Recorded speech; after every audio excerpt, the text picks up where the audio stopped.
Hello and welcome to Just Films and That. This is the podcast where we celebrate films that we think may be underrated, underseen, underappreciated, or we just wanted to talk about them. I am Josh Hallam. And I'm Alice Oliver. Thank you so much for listening. And boy, do we have a special episode for you. Josh, do we? Tell everybody what's going on right here, right now, to mark this momentous occasion. Alice, I'll tell you now, because you've told me to tell people, so I'll tell you.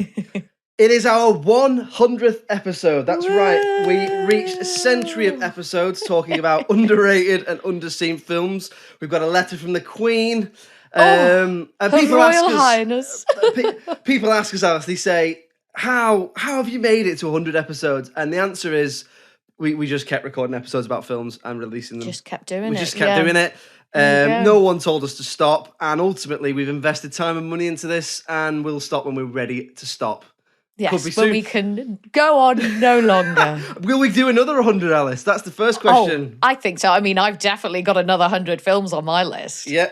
How many times are you going to subject me to Grease 2? You can. No, we've never specifically said you can't pick a film twice. We've never actually said that. You can't. Maybe I'm laying the law down. Maybe on the rewatch. Rewatch it. I'm laying the law down. We're not doing a film twice. All right, so I think that's fair enough. So, what are we going to do, Alice? What are we going to do for our 100th episode? Are we going to talk about a film? No.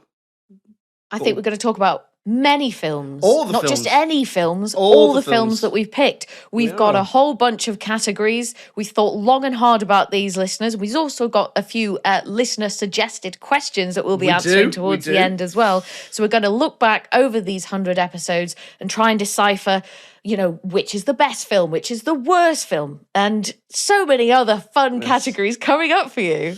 So in a minute, Alice is going to rifle off a bunch of the films, and I will also rifle off some of the films, but we'll start with a random question in the spirit of the other special episodes we've done. Alice, this is a complete surprise to you. You didn't know I was going to ask you this. I'm not going to ask you to marry me or anything like that. Sort of how it sounded like it was ramping up there. But I think someone got mine before me, Mr. Oliver. The surprise question for you, Alice, is... Oh, go on. And you're going to hate me. All right. Speed 2 or Grease 2? Grease 2. Grease 2. Grease 2 is a better film. Okay. I do think it is a better film, and I think it has a lot more to offer. The thing with Speed 2 is it's just not as bad as people think it is. And it's not as bad as the what is it, 6% on or 4% on Rotten Tomatoes says it is. But no, Grease 2. So Speed 2.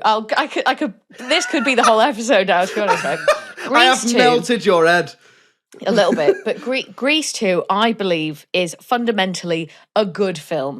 Right. Whereas Speed 2, I think, has many more issues, but just isn't as bad as people seem to think it is, and does still have some good things to offer. But given how good Speed 1 was, and I'm very generous with things like that, and I'm very open-minded. So give me a sequel. You know how I feel about Terminator 2. I love a sequel, but yeah, so just they missed the mark a little bit with Speed 2, but it's still not as bad as people say it is. But yeah, Grease 2 is a brilliant film, and not just because of the marks that it got on Rotten Tomatoes. I think it is legit a good film. Maybe it'll come up in one of the categories later on. Who knows? Maybe two of the categories. Probably. Yeah. Probably. What about you? Well, which one would you pick then, I guess? Because I haven't prepared a dis or dat for you. What would I pick? I think, to be honest, both of them I thought were flawed films, but neither of them were as bad as their reputation suggests. So you didn't hate either of them? I didn't hate either of them. No. I think I actually probably, thinking about it now, I think I enjoyed Speed 2 more, but I think I sort of reveled in its shit-tasticness. Yeah, shit. Do you know what I mean? It's like, yeah. Totally. So I agree with you saying that Grease 2 is probably a better film, more objectively speaking. But what did I enjoy more? I think I quite enjoyed Speed 2. Willem Dafoe hamming it up and all that sort of stuff. And yeah, so yeah, I suck think on me leeches. There's so much to it. His audition to play the Joker that never was. So.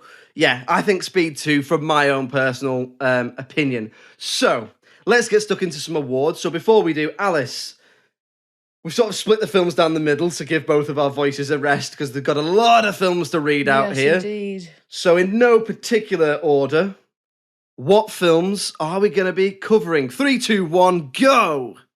So we are going to be covering The Damned United, Catfish, Saturday Night Fever, The Mask of Zorro, Bram Stoker's Dracula, Stuart Life Backwards, Deep Blue Sea, Hercules, Natural Born Killers, Easy A, Tremors, Gremlins, The Way Way Back, Legend, Stardust, The Losers, 40 Days and 40 Nights, The Commitments, Casper, Drop Dead Fred, Reign Over Me, All Dogs Go to Heaven, Ed Wood, Speed 2, Sorry Married an Axe Murderer, Popstar, Minority Report, Happy Go Lucky, In the Heart of the Sea, Evolution, The Road to El Dorado, The Brother Solomon, Terminator Salvation, Johnny Mnemonic, Ned Kelly, Grease 2, Rat Race, Just My Luck, 1 Hour Photo, Frank, The Beast, The Number 23, True Lies, Kevin and Perry Go Large, Hollywood Homicide, Mouse Hunt, The Beach, Green Lantern, Blue Velvet, Monsters vs. Aliens, Enduring Love, I Give It a Year, and Ewoks, The Battle for Endo. Wow. We are Told you I could also, talk fast. we are also going to be doing, I can't talk as fast as Alice, but I'll do my best. We're also going to be covering all the classic films we talked about, which is, of course, Meet Me in St. Louis, The Great Dictator, Gentlemen Prefer Blondes, Vertigo, and Breakfast at Tiffany's.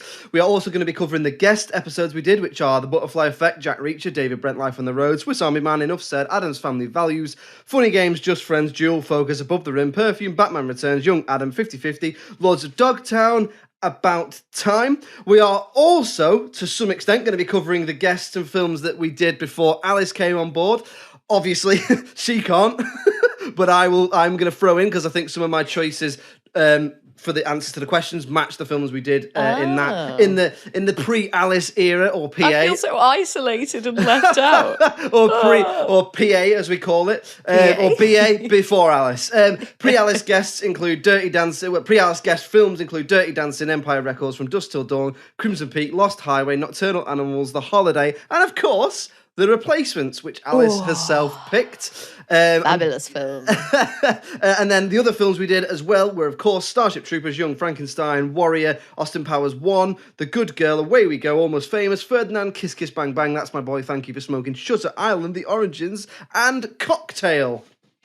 What a fabulous selection. Lot of films. We have phenomenal taste. Literally hundreds. yeah, it is at this point. In there. So, let's get right stuck into it because we've got a lot of questions to get through. I'm so excited. Okay, so question number 1. It's a biggie. It's up to me to ask this one. Alice will give her answer and then I'll give my answer. Alice, what is the best film or your favourite film of all the films we've done? Oh, God. I mean, Start off with a bang. How can someone answer this? You heard that list, listeners. What a question. But after a painstaking time trying to narrow this down to just one, my favourite film that we have covered on the podcast is Popstar, Never Stop, Never Stopping. Of course it is. I think if you go back to listen to that episode, how I spoke about it, I didn't have anything in the dislikes category. We try and be balanced every time, don't we? We do. I didn't have anything. There is nothing that I dislike about that film. Actually, and the other thing, you did. You said it was too short. It's too short. It was too short. Barely, not even an hour and a half. So yeah, Popstar, Never Stop, Never Stopping. It just never fails to put a smile on my face. It's funny. It's musical. The Lonely Island guys are so talented. I absolutely love them. And the other thing as well, and the thing that made me like it even more, was I went into that episode with that film as a film I just wanted to talk about. Yeah. But I actually think it's really underrated. Like, I think it got something like a 6.7 or something on IMDb. It wasn't as that's criminal. Wasn't as high as we thought it should be. It definitely went into the underrated vault, didn't it? Oh, definitely. Because I would easily, hands down, give that like a 9, a 9.5. Yeah. Like, it's brilliant. I love it. Popstar, Never Stop, Never Stopping. The best film we've done and one of the greatest films of all time. Now then, over to you, Josh. Out of all the films we have done on this podcast, which is the best? Which is your favourite? Which one gets you all hot under the collar when you think about it? So my favourite is... It's so hard. I can't. So hard. So So I still love The Mask of Zorro. It was the first film we did after you came on board. I still think it's like up there as one of the perfect blockbusters. The way that M over at Verbal Diorama talks about The Mummy, I'm like that with them. I'm actually quite similar to that with both The Mummy and Men in Black. Yeah. But I think that Zorro is also in that category for me. I also I still really love Warrior, which is one of the ones we did before you came on board. In terms of what I think the best film and my favourite film is, I can only pick one, and I'm gonna have to say, I think it's The Great Dictator. Wow. Yeah. Oh, wow. Left field, Josh. But you know what? That's a cool answer. Go on, tell me why. Tell me more. And I know it's a classic, so that probably gives my answer away to maybe another question later on. But I picked that because we'd never done a Charlie Chaplin film, and I'd seen bits of it on film programmes and things like that. And I thought, I wonder what that's like. Speech, yeah. Famous speech and all that. And I remember thinking, I'll probably enjoy it. I'll probably think it's okay, and I'll probably think it's definitely a classic. That film really sort of blew me away when I watched it. I am right there with you. I am right there with you. I felt exactly the same. I didn't know really what to expect. I didn't really know how I was going to feel, but I just felt something when I was watching it. And I just watched it and I thought, how can something that's 80 years old affect me so much more than with dodgy sound, dodgy continuity? Like, it wasn't perfect, weird technically. Sets, stuff that you can tell is background cardboard, and yet I just thought it was. Honestly, it was beautiful. I thought it was beautiful. It jumped into probably my top 10. That's how much I love that film, and there was a lot of competition in my top 10. Whenever you have that sort of dinner party at a party question of what's your favourite film, I'm always one of these dickheads who goes, well, I just love films, so I can't. And just like, I couldn't possibly answer. It's like picking between children, except hundreds of millions of dollars worth of of films. But it's always up there for me. So The Great Dictator for me, I just loved it. I thought it was amazing. And again, like you with Popstar, I really couldn't find anything wrong with it.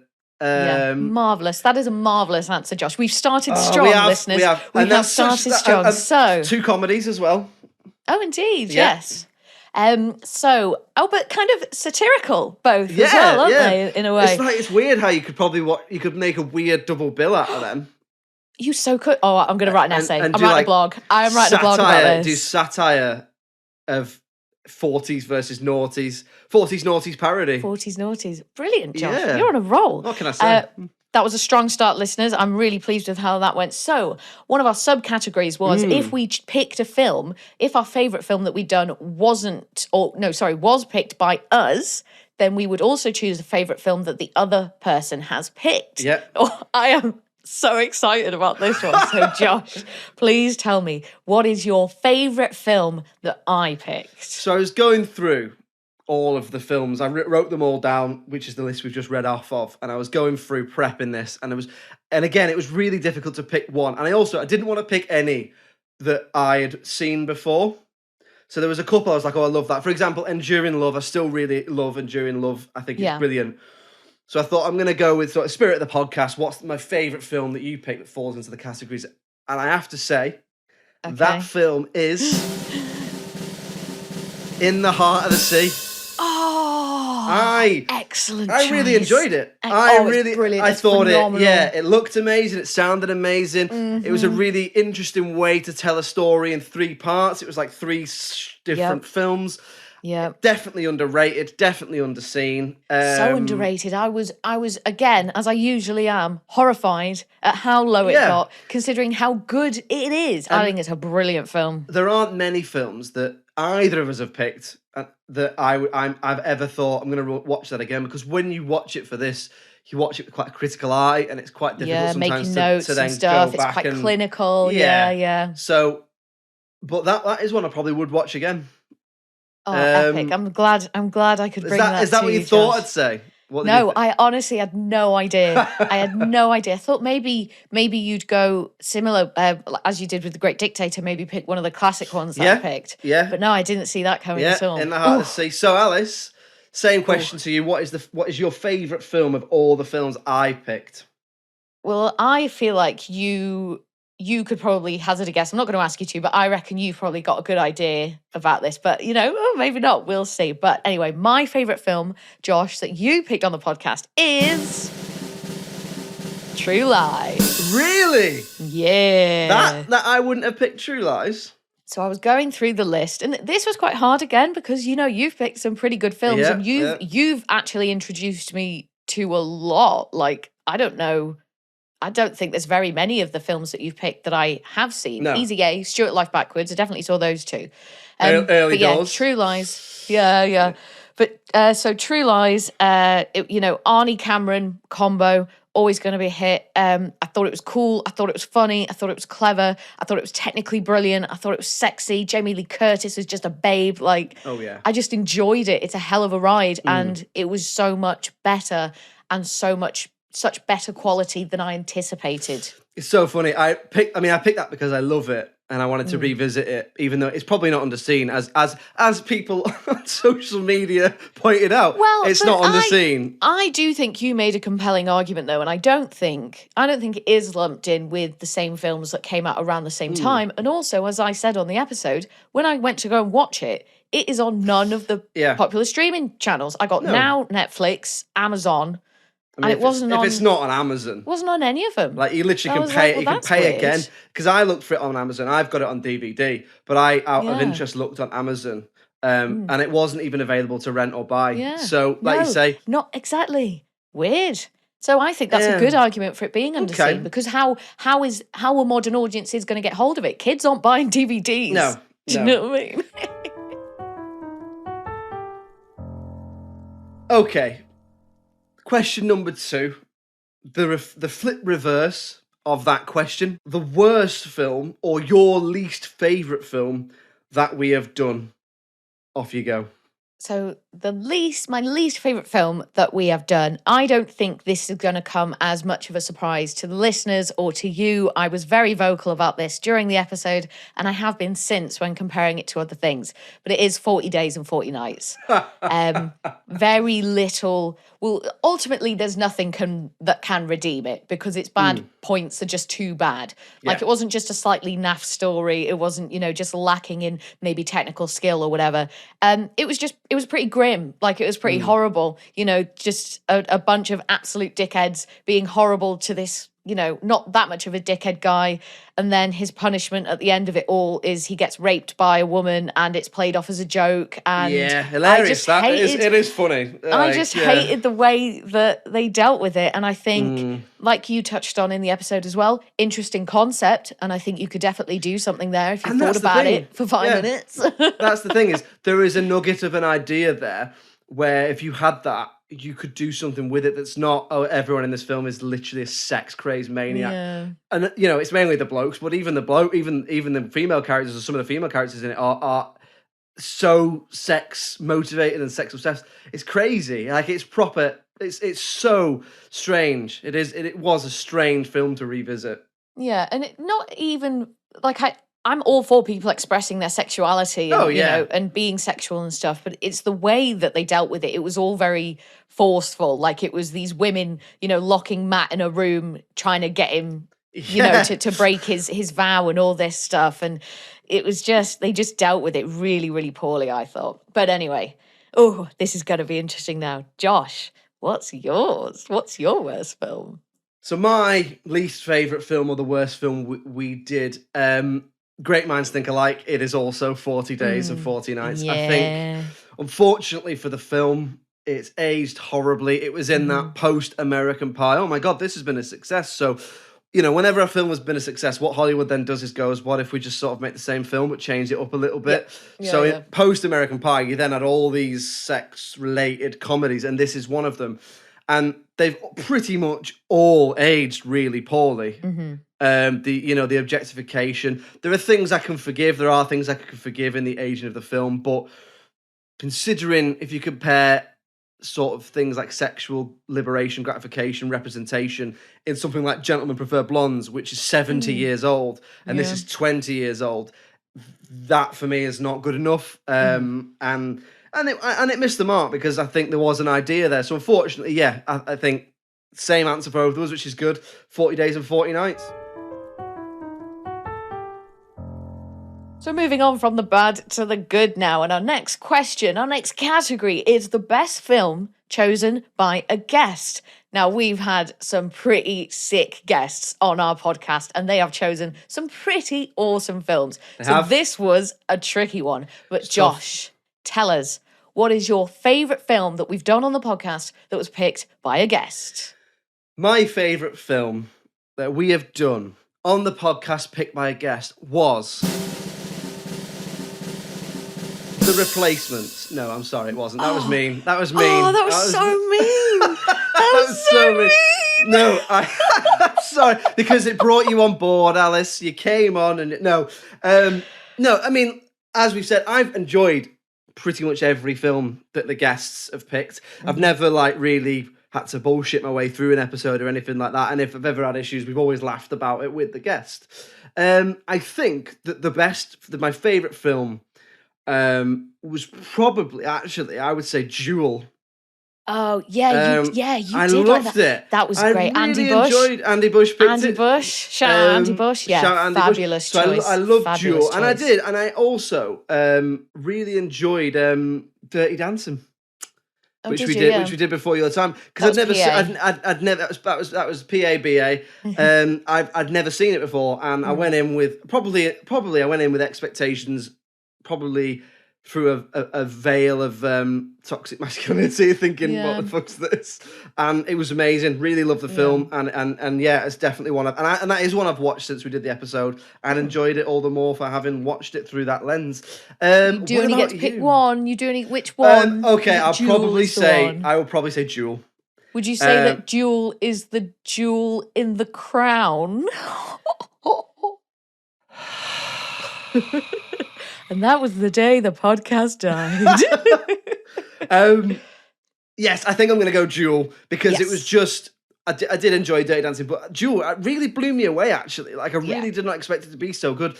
That was one of those films where I think I put it on late at night after my other half had gone to bed. You know, and you just think, I'm not tired. And I was like, I've got stuff to do. Tell you what, I'll watch the film for the podcast. And I put it on. And I thought, I'd always try and watch the films in one go. But sometimes it's not always possible. And I think I thought, I saw it was an hour and a half. And I thought, I'll watch 90 minutes of it. I'll watch 45 minutes of it. And I just watched it all. Yeah. Because I was absolutely hooked. And I really enjoyed it. It was a really, really good film. What about you? So my favourite film that a guest has chosen is Lords of Dogtown. Wow. Picked by Drew from Rosella's. Drew from Rosella's. So for me, it was just the coolest. Like, you know, take me back to when I was 14, 15 years old. Those were the kind of lads I would have been hanging out with. But I think timing as well with this is very important, because I watched it just as I was starting to learn to skateboard, like something that I decided to do. You know, when I was 31 at the time, I think, when I was just. It was just something that I'd always wanted to do. Like, it was something I never could do. I could rollerblade, you know, I can ice skate. My balance isn't terrible, but I'd just never been able to stand on a skateboard. And I thought, I really want to give it a go. So I started doing it. So then I see this film and I was just like, sick. Yeah, I loved it. I think the question on everybody's lips regarding this is, how are you getting on with your skateboarding? So I can go like in a straight line. I think this is exactly where I was at when we did the episode. I can move in a straight line, but that's as far as it goes. But there is a little skate park near me that I'm going to have to go and visit at some point, and it's only just got little ramps as well, so perfect for me. But I need a helmet. I need helmet and knee pads and elbow pads before I do any of that. Okay, so next question. What is the most pleasant surprise? What film gave you the most pleasant surprise? We're going to do least surprise as well. We'll come on to that. But first of all, most pleasant surprise. The most pleasant surprise that I got from one of the films that we did was Speed 2. Oh, wow. You know, I hadn't seen it since I was very young. And then I saw the ratings that it got online and I was like, oh my God, this is awful. Is this film terrible? And I just misremember it. And I watched it and I was like, actually, nah. this is not as bad as people say it is. And we touched on that at the beginning of the episode, and it's come up again because I'll never stop talking about Speed 2. So yeah, I reckon Speed 2 is the answer to that question for me. Well, what about yourself, Josh? Which film were you the most pleasantly surprised by? The film I was most pleasantly surprised by was Gentlemen Prefer Blondes. Ah, yes. Great choice. Great choice. When you pick that as a classic, obviously I completely understood why you picked it for the fact that Marilyn Monroe's in it and how sort of iconic some of the things are in it. The whole Diamonds Are a Girl's Best Friend sequence that everybody knows has been parodied time and time again. But I remember picking it. I remember you picking it thinking, I think this is going to be probably going to have aged horribly. It's probably going to be maybe a bit of nothing, maybe a bit boring. And it was so much more entertaining and progressive than I ever thought it was going to be. Same. And I really enjoyed it. Yeah, really enjoyed it. Did also enjoy, my choice is Gentlemen Prefer Blondes, but I do also want to say I really enjoyed Cocktail when we did that because I was expecting that to be rubbish. And again, that had a lot of good stuff in it that I really enjoyed. But yeah, most pleasant surprise is Gentlemen Prefer Blondes for me. You've got to stop picking two films. You can't keep coming at me with two films. I only picked one. It was painstaking, Josh. Painstaking to try and just pick one. Gentlemen Prefer Blondes. Least pleasant surprise? Least pleasant surprise. So tough one. This hurts me to say it, and I don't mean it in a harsh, horrible way that maybe it will come out. But The Brothers Solomon was not as funny as I had remembered it. Yeah. Like, I remember the first time watching it, like, laughing out loud, crying, laughing, thinking, oh my God, this is hilarious. So when I picked it for the podcast, I was like, awesome. Like, I don't pick that many comedies, really. Unless you count, like, Grease 2 and Speed 2, which we don't. And I was just a bit disappointed. I wanted to love it. I was sat there just desperate to love it. It had some really great moments. Using St. Elmo's fire over and over and over again, I thought was brilliant and beautiful. And Will Arnett, I think, is fabulous. But you know what? It just missed the mark a little bit, and it just wasn't as funny as I remembered. So that, unfortunately, was my least pleasant surprise. And what about you, Josh? Right back at you. Which film was the most surprising, but in the most disappointing way? So not disappointing, but least pleasant surprise was Funny Games, because Milo, you put me through some shit there. Oh, really? Right? You knew that I was going to be disturbed by that film. We'd never met before, and there you are picking Funny Games. Then you come on and you go on about what a psychologically damaging film it is. Well, it was, Milo. All right, it's good though. That's funny. That's great that you picked that one. But you didn't dislike the film, did you? No, I loved it. I loved the film, but fucking just couldn't breathe afterwards. Like, Jesus, yeah, it was between that and Requiem for a Dream, which obviously we've not done on the podcast. So the two films I've come away from Similar, yeah. Jesus, like I need a cup of tea and a hug. Yeah, I need a stiff drink and a holiday after watching them. So, listeners, our next category is which film do we think is the most underrated? So, Josh, out of all the films we've done, it's the whole concept of the podcast. We can't say all of them, even though I'm sure that's how we feel about most of them. You only get one. You only get one here, Josh. Which film that we've done on the podcast do you think is the most underrated? So I've got 3 or 4 for this one. No, Shut your mouth. Shut your mouth. I really wanted to say Green Lantern, but I was going through the critical reception for the films, having a little look at some of the ones I remember being particularly low scoring. And for me, the choice for this one is mathematic. It can only be one film, and that film is Kevin and Perry Go Large. And the reason I say that is because it's the only time we've ever done a film that got 0. So surely, by definition, on Rotten Tomatoes, it's underrated because it got 0. Yeah. So you've gone mathematical with it. So Kevin and Perry Go Large got 0, but Ewoks was that's true, yeah. That's unrated. True. But this is interesting because if you go on Rotten Tomatoes and you have a look, the Kevin and Perry Go Large, it's 0%. Yeah. But Ewoks, it's just 2 hyphens. Which means it's not got enough ratings. No ratings. entry's been put there. Yeah. But then why is Kevin and Perry 0? Because it's got 6 reviews. But then why is Ewoks a hyphen? Because I think, does it mean it's got? I think it Dunno. has to have like What's the 5. Does it have to difference? have? Does it have to have 5 reviews to get I a have rating? no idea. But It's got to yeah, have an average, zero. hasn't it? The zero of Kevin and Perry is yeah. pretty brutal. I think, I've got a lot of affection for that film. It is flawed, like we talked about in the episode, but it's not 0% bad. So mathematically for me, has to be Kevin and Perry Go Large. What about you? What is the most underrated film you think we've done? So you've gone mathematically. You've thought with your head. I've thought a little bit more with my heart. I can see where this is going. I think the most underrated film that we have done is Grease 2. Yep. Now, there's so many reasons for this, and I could go on. I'm not going to. If you want to know exactly what I think about Grease 2, please go back and listen to the episode.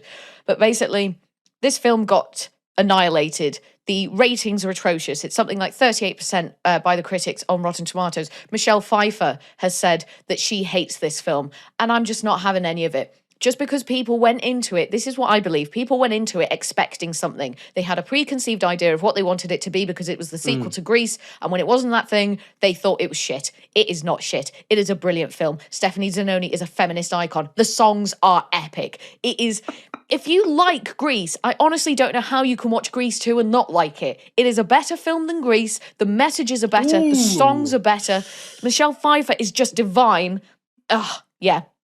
For me, it's Grease 2. So glad I watched it again. I'm so glad I made you watch it. It's a brilliant film. I'm honestly willing to die on this hill. Like, it is... Better than Grease 1. It's better than Grease 1. I will say, and I said this in the episode, obviously I saw Grease 2 before I saw Grease 1, which, will cloud my judgment a little bit. Yeah. But I just don't know how anyone who likes Grease, who likes the High School Musical format, who likes Pink Ladies, T-Birds, whatever, can then watch Grease 2 and think it's bad. Like, I just don't get it. I don't get what planet you're living on. I don't get where that's coming from. Okay, so next question, very similar to Underrated, the other sort of part of the podcast that we do. What is the most underseen film that we've done? So we're not talking about ratings here. We're talking about awareness of the film, maybe a little bit of how it did financially. Alice, what do you reckon? What's the most underseen film we've done? So I am going to give this answer through my analysis because I do think it's underseen, but also given who is in it, I think enhances its underseenness, if you know what I mean. So my choice for this category is Stuart A Life Backwards. Because you've got Tom Hardy, you've got Benedict Cumberbatch, 2 huge actors now, and I still don't think people have seen this film, like one of their early things. And I think it's brilliant. I think as well, was it straight to...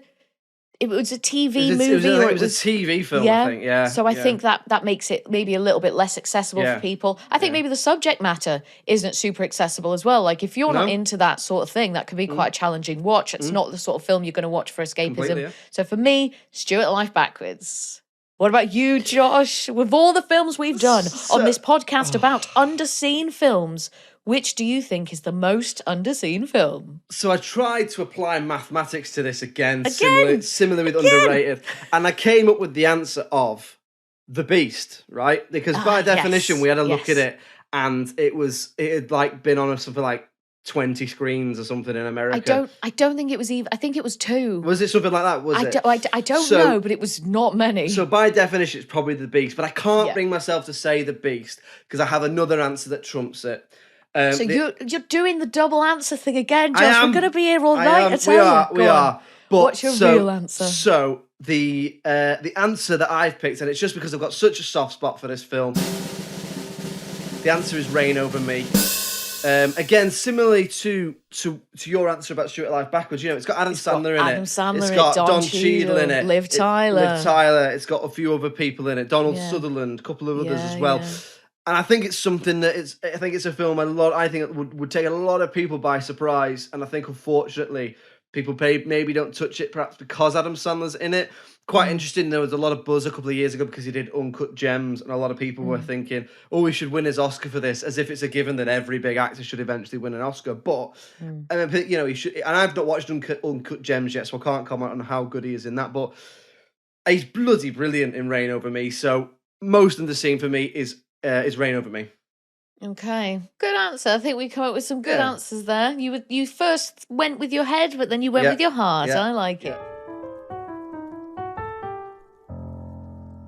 So our next category is best performance. So who gave the best performance out of any of the films that we've seen? Another very, very difficult category. This some is difficult. Phenomenal actors in some phenomenal films that we've seen. But Josh, for you, who is the alpha omega of this category? Who is the star? It is so tough. I want to give a couple of really quick shout outs. I'm not going to do them all, but I want to, Adam Sandler, Remain Over Me. I've already done that. I want to say Emma Stone in Easy A. I want to say Tom Hardy in Legend and Stuart Life Backwards. But the winner for me for the best performance, I'm going to have to give it to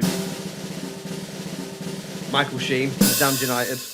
I think he is, considering it's a real person. I know that doesn't always necessarily mean it is the best performance, but I think he's brilliant. I think he's so good in the Damned United. I mean, he really could almost be Brian Clough.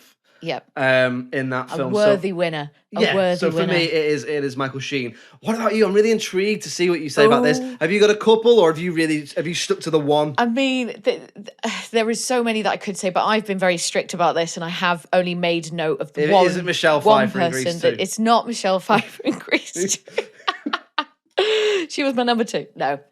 Well, Josh, we go from one Michael to another, because for me, it's Michael Fassbender in Frank. Of course, yeah. An absolutely phenomenal performance in a very difficult situation, wearing a great big head and having to give meaning and emotion through that head with his physical presence. And then at the end of the film, when he loses the head, the shell, the husk of a man that he becomes is just so incredibly moving. Yeah. He is the reason that film is hilarious and then also incredibly touching. Yeah. Absolutely brilliant. I love Fassbender anyway, but in that, sublime Frank. Two different Michaels. One a very physical performance in a giant papier-mâché head, and the other a guy playing a real person. But both brilliant performances. Anyway, next question. I'm so glad I get to ask this one, because I think this is going to mean the most to you because of your interests. You love your music. I mean, I love music, but you really love music. And it's probably I'm going to anticipate this must have been one of the most difficult for you to answer. But Alice, what is the best soundtrack of any of the films that we've done? So first, I need you to quantify for me, to explain to me what exactly you mean by soundtrack. Does this include do I mean songs like score, within? songs, everything that comes in? So score and songs. Okay. Yeah, I'd say score and songs. Then I don't think it's going to be any surprise to you that it is Pop Star, Never Stop, Never Stopping. Every single song in that film is a banger. They sound like real songs. They're so clever. They're so funny. They're just, the Lonely Island are just brilliant and so talented. So I know I was saying before that, I only had one answer for everything, but I did put Pop Star / Grease 2. But no, Pop Star, Never Stop, Never Stopping. You can have it. But then, I've taken the piss, so you can have that. But then for also kind of proper external over-the-top soundtrack, I did put The Beach down as well because of Moby and because of All Saints Pure Shorts. But yeah, overall, Pop Star, Never Stop, Never Stopping, fantastic songs, brilliant. What about you, Josh? Best soundtrack. So I thought you would say Pop Star or Lords of Dogtown. I thought you'd say one of those two. I didn't know what would edge out real music from the 70s. That's very much your era, The Doors and all that, or your love for the Lonely Island. But there we go, it's the Lonely Island. Shout out to The Way Back. I think that's got a good soundtrack. But my answer has to be, Alice, The Commitments. Oh, of course. Yes. I like soul music. I like soul music. I do. I know there's a bit of want to do round, Sally. Oh, fabulous.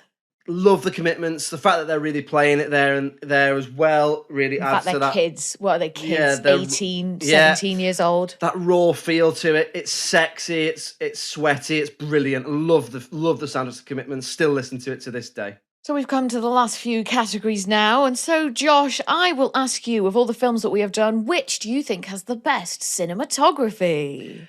I don't think you're going to predict that I say this. I'm going to say Terminator Salvation. So I really enjoy. There's a lot of films back then that get a lot of criticism for being grey and CGI, but I think that the cinematography and the look of that film really suits the world of the film. Of all the films we've done, there's plenty I could have said. I still love Minority Report, and it was a close run thing between Terminator and Natural Born Killers. But yeah, Terminator Salvation, because I just think the way it's shot. suits the world of the film. Plus, the guy who shot it famously got a massive bollocking, so I'm going to award him this category. Anyway, Alice, what about you? Best cinematography? Well, I'll be honest and upfront with you, Josh. I'd forgotten about Natural Born Killers. Like, I hadn't forgotten that we'd done it, but obviously I'd forgotten how impactful the cinematography is, because otherwise I may have considered that and probably chosen it. But I'm going to go with my first gut feeling, the one that I think expresses meaning in a place that is very difficult to express meaning. I've gone for Frank. Frank, that's up there for you, isn't it? That's up there for you. It's shot beautifully. I think the film is shot beautifully. The way he captures Michael Fassbender is wonderful, and all the band together, and you get some beautiful, countryside shots and beautiful gig shots, and all this. It really does a good job at creating meaning, at making you feel something. Yes, okay. Frank for me. Okay, next question. This is a tough one. This. A film you changed your mind on. So what's a film that you might have... Doesn't even have to be one you picked. If it's one I'd picked that you'd seen before. What do you reckon? Film that you changed your mind on? Well, so this wasn't actually that difficult for me. So my answer to this question is Ned Kelly. So I don't know if you remember, but in the episode I said I'd tried watching it and I got about 20 minutes in and I couldn't go anymore. I was a bit bored. I was a bit annoyed at these really weird Irish accents. And then when I actually sat down and was forced to watch it, I actually thought it was really good. And I really enjoyed it so much more than I thought I did. So I did a real 180 on that. So thank you so much for bringing that into my life. It's funny because Ned Kelly was almost on my list as a film that I changed my mind from enjoying to not. Oh, really? It's not that I didn't enjoy it. It's that I remember first watching that and finding it really emotional. And then this time I found it a little boring in places. But it's not my answer. Yeah. So, Josh, for you, what is a film that you have changed your mind on, whether for better or for worse? So, a little shout out to one we did before you came on, which was Thank You for Smoking. That wasn't as good as I remember. Are you going to shout out a film every single time? Yes, probably, but don't worry, that's not my answer. My answer is actually, I think I'm going to have to say, and this pains me to say it a little bit, but my answer is The Losers. I picked The Losers because I remember it being this really cool, sleek, superhero, comic booky action film. And it's not that I didn't enjoy it, but I do think it's not aged as well as I wanted it to have done. And I also think, ultimately, I've probably been spoilt by the films that have come after it a little bit. Yeah. So for me, it's The Losers. So just 4 final ones now that we'll get through very quickly. Josh, best listener suggestion. For me, So I Married an Axe Murderer. Really enjoyed it. I thought it was really funny. So yeah, that's my answer for that one. What about you? Gotta go with The Beast. That was a good one. That was a good one. But there was something about So I Married Axe Murderer I thought was really funny. Oh yes, both terrific choices. Another category that we do, Alice, best classic. Well, funnily enough, The Great Dictator. You've already touched on. How much you like it. But that's the one for me. It felt epic. It felt powerful. It entertained me in ways that I just wasn't anticipating. Got to be The Great Dictator. What about you, Josh? Yeah, I mean, look, I've already been quite forthcoming with that one. My answer is The Great Dictator. So because I don't have another answer, really quickly, worst classic that we've done. I know we've not done that many. Worst. I did think that Vertigo was a little bit boring. Right, Vertigo. That's interesting. Yeah, I also remember thinking it was a little boring and that it perhaps didn't live up to its hype, which is almost impossible to live up to be fair to the film Vertigo. Yeah, that's true. Mine is, I wasn't that bothered on Breakfast at Tiffany's. Oh, I thought it was a little... actually, yeah. I was a little bit... It left me a little bit like, I can understand why it's so influential, but I was just a bit like, nah, it's been done better. It's been done better since it came out, so it's a difficult one. And before, it was a difficult one, that. So what about biggest laugh, Josh? Which film made you laugh the most of all the films that we've done? I still have a good old chuckle to Evolution, but it's got to be Popstar.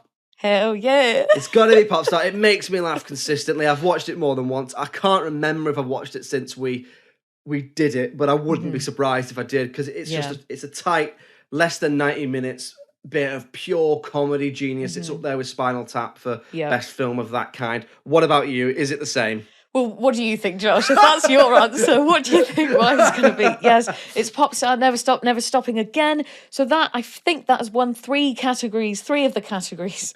Starting to pull out in front, isn't it? Popstar, Never Stop Stopping. Yeah, couldn't believe it. So the reverse of that, and we won't dwell too much on this because we don't want to get too emotional our 100th episode, but biggest cry. Biggest cry. What film made you cry the most?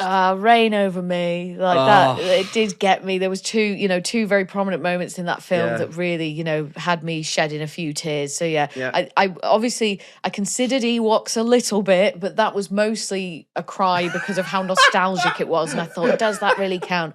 But Rain Over Me, yeah, definitely. What about you? It's exactly the same. Get me right in the feels. Rain Over Me.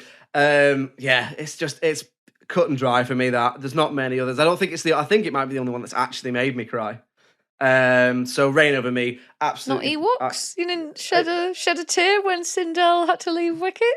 Anyway, moving on to the next round of questions. So we're going to move on now to some listener questions that we've been sent in. Before we do, Alice, is there anything you want to just shout out? Do you want to shout out any of the films that you like? Oh gosh, no, I mean, that list that I said at the very beginning, Yeah. all of those, all of the them. films, like this has been, the whole experience has just been eye-opening and interesting, and it's made me, I've had to watch films that I never would have watched otherwise. I've revisited films that I thought I loved and it turns out I didn't, or I've revisited films that I had really low expectations of and they blew my mind. So all of them, all the films, it's been a joy. Yeah, so I mean, same for me. Ones that particularly stand out in my memory, all I would say is Stardust, True Lies, Adam's Family Values, and Swiss Army Man were all 4 films that I just think are stone cold. Must say, brilliant. Actually, seeing as you mentioned Swiss Army Man has now led me on to a Daniel Radcliffe bender. Like I'm obsessed with him now. If he's in something, I will watch it. Worshipping at the altar of Radcliffe. Yes, yeah, because he picks such weird projects. Like, obviously, I'm not really into Harry Potter. I didn't grow up with it. I didn't watch all that stuff, so I didn't really rate him as an actor. But since then, I think, oh my God, he's class. And the projects he picks are just so interesting. So I've always got time for a Daniel Radcliffe film. And there might be a few on my list coming in the future. I think my favourite thing with Daniel Radcliffe is that whole thing of, I've made my money. Do you know what I'm going to do now? Whatever I want. I want. And fair play to him because, a film where he's got guns stitched to his hands. Oh. I mean, I haven't seen it yet, but wow, what a choice. Oh, mate, it's class. Okay, so let's move on to some questions we've had from our listeners and from some of our peers in the podcasting world. Thank you so much for getting in touch. Yeah, thank you so much. And I'll say this at the end again, but thank you so much. There's plenty of podcasts out there that have shown us a great deal of support. Particularly thank you to the guys over at Top 10 Pods, This Week in Metropolis, Like to Like Things, M at Verbal Diorama, all of you guys. If ever you've shown us any support, thank you so much. We do try and support all the podcasts where we can. We do Friends Day shout-outs. It's rough out there, man. It's tough. It's a tough old game. So, let's see what they've got for us. I've not really had a massive look at these. I've got them in front of me. So, do you want to take the first one or should I? So the first one I have written down here is, which film is the best conversation starter? Yes, who sent that in? That is for the guys over at Sequel Pitch. So thank you very much to the guys over at Sequel Pitch. What do we think then? Well, for me, this was quite an easy answer. There was one that came to my mind straight away because this film I remember watching, and it was the film that was the most difficult for me to not rush away and look at the critical reception. Yeah. Because it was a film that you'd picked, so I'm not meant to look at the critical reception. So it was really hard for me to not do that. Oh, I'm so intrigued. It's Mouse Hunt. Mouse Hunt, yeah. Mouse Hunt. Yeah. Because my expectations were so low, Josh. That nearly made it into most underrated for me because I remember it was such a low score and then I remember the 0%. And I was like, well, but it's up there. I mean, what a film. I mean, I think that's up there with like a perfect family film, to be quite honest with you. It was great. Technically, it was just fabulous. You know how much I loved the mouse. Yeah. I thought there were some great physical performances in there and I couldn't wait to talk to you about it. What about you? Which one comes to mind when you hear that? So for me, I really enjoyed unpicking Just My Luck with you. Oh yeah, I really enjoyed how it was such a mess in terms of and I don't mean a mess like it was rubbish. There was good things about it, but the fact that we sat there and were going, if they'd have just picked an audience, this could have been a brilliant film. So I really unpicked that. However, my answer's gotta be, I'm sorry, it's gotta be Green Lantern. I was so excited to talk about Green Lantern. Really enjoyed talking about it. I was quite glad that you had a fairly positive reaction to it. Em from Verbal Diorama also got in touch. She wants to know, Josh, when are you going to admit to the genius of Grease 2? That's a fantastic question, Em. Thanks for writing in. It's almost like you teamed up to get this question on the bloody recording, isn't it, both of you? So, So I've got an answer. I've written a date down. My answer is, when will I admit the genius of Grease 2? Very simple answer, Alice. It's February the 30th, 2083. So, Okay. no, we joke. I'll take it. Grease 2 is not as bad as everybody says it is. That'll do. So I don't think it's genius, but it is underrated. So therefore, it does mix with it does fit with the concept of the podcast. So rounding the episode off, then last question, probably one of the best questions as well. This is a good one. We've had a question from Pav and Neil over at Top 10 of Anything. So, alive or dead, what movie star would be on your bucket list guest, and what movie would you chat about? Ooh, tricky. You can have a couple. You can say a couple for this. No, I'm not. Listen, I take this seriously. There's only ever one award. There is only one Oscar for Best Actor, okay? So you're only getting one. True. Now, I'm sure you all perhaps thought that Keanu Reeves would be at the top of this list, but I gave it some real thought, and I was trying to picture myself actually, either doing the podcast or kind of at the dinner party setting. Who would I want there? Who would I want to speak to? Whose brain would I want to pick? And it's Arnold Schwarzenegger. Wow. Yeah, I would just have to. I am fascinated by him as a man. I think he's incredible. And of course, I would just have to ask him a million questions about Terminator 2. I would have to. What would you ask him? If you could only ask him one question about Terminator 2, what would you ask him?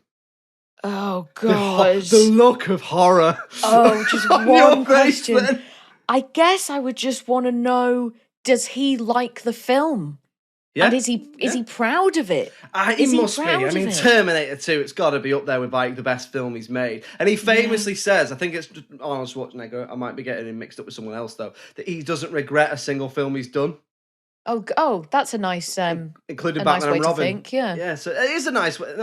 Because ultimately, I like that attitude. I think Christopher Walken's the same, where he sort of says, it's all experience. Everything is an experience, and let's be honest, you're bloody lucky to be a movie star. So you got to have some luck and good looks and talent to get there, but also appreciate your success. So why not?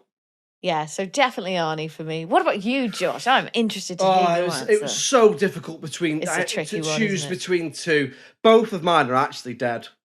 Okay. So it was a tie between Charlie Chaplin and because I want to talk to him about The Great Dictator, and he's Charlie Chaplin, isn't he? And if you think about, I'd love to speak to him now. If he's in a better place or whatever you believe in, and he's seen everything that's happened since then. What does he think of it? Yeah. But my answer has to be, and it's nothing to do with anything we've done on the podcast, but for my own personal satisfaction, it would have to be Heath Ledger. And I would have to speak to him about The Dark Knight and other films he's done as well, but I just love that film. It means so much to me. It would be Heath Ledger in The Dark Knight. Yeah. Yeah. Excellent answer. There we go. That's it. Josh, 100 episodes down. Thank you so much, everyone, for listening. Thank you so much for sticking with us all this way to 100 episodes. Let us know what you think about some of those categories. I'd love to know some of your favourite films. What were you most disappointed about the films that we picked? I'd love to know. But yeah, just really want to express sincere thanks to everybody who listens, everybody who gets involved with us on social media, everyone who gets in touch. It's so much fun. We have such a good time doing this. As much as hard work as it is a laugh. And it should be a laugh. Yeah, it is. And it is. And my goodness, what great taste we have in films, if I do say so myself, Josh. Exactly, yeah. So yeah, just to echo Alice's point there. I mean, we started this I think I remember having initial conversations about this possibly in 2018, because I think it was during the last World Cup. That's how long ago it was we started talking about this. So yeah, sincerest thank yous to everybody. Thank you very much, of course, to the listeners for sticking with us. Massive thanks, of course, go to you, Alice. You are an absolute joy to host this with. Thank you, of course, again, to producer Abby. The work that you put into this podcast, it's incredible, and you're not seen, apart from that one episode you did, but you're not seen by everyone who interacts with us, so please know that we really appreciate your hard work.